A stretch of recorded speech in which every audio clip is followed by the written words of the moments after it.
सियाराम। आपके चैनल के माध्यम से आपके दर्शकों को सबको बहुत बहुत शुभकामनाओं के साथ बधाई हो इस महाकुंभ के शुभ अवसर पर।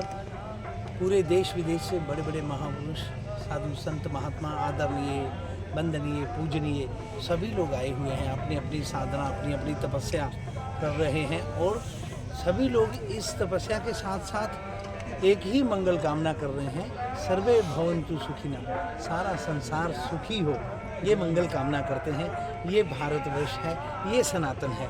तो इस तरह से सनातन की इसी कड़ी के साथ जुड़ा हुआ अति विष्णु महायज्ञ हम लोग भारत के अमरवीर शहीदों की पुण्य स्मृति में करते आए हैं और आज 21-22 वर्ष हो गए।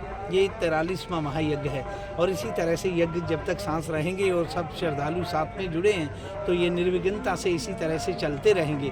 तो ये इस तरह से जो आपने पूछा, ये अपने देश के लिए जिन्होंने प्राणों का सर्वोच्च बलिदान दिया है, प्राणों की आहुतियाँ दी हैं, हमारे देशवासी, हम लोग सबका ये कर्तव्य बनता है कि हम उन्हें याद करें और उनके नाम से अपने अपने तरीके से उनको याद करते हुए क्या हमारा तरीका हो सकता है वो एक अलग बात है।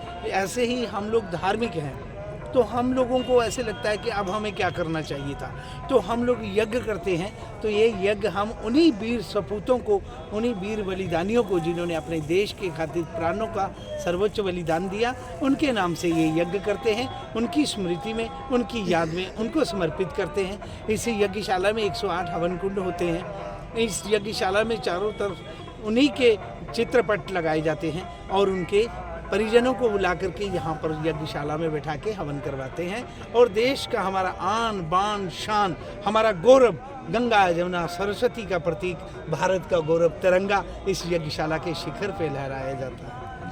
महाराज श्री 43 जो शहीदों के लिए तो कहाँ कौन कौन सी धरती पे, कौन कौन से राज्य में कर चुके हैं? ये जम्मू कश्मीर में बॉर्डर जितने भी हैं उन सभी बॉर्डरों पे किए हैं और उसके बाद जितने भी हमारे भारतवर्ष में कुंभ लगते हैं, उज्जैन में, हरिद्वार में, नासिक में, प्रयागराज में, इसी तरह से सभी जगह पे यज्ञ हुए हैं। जी, जय श्री राम महाराज। जय बंदे, जय भारत।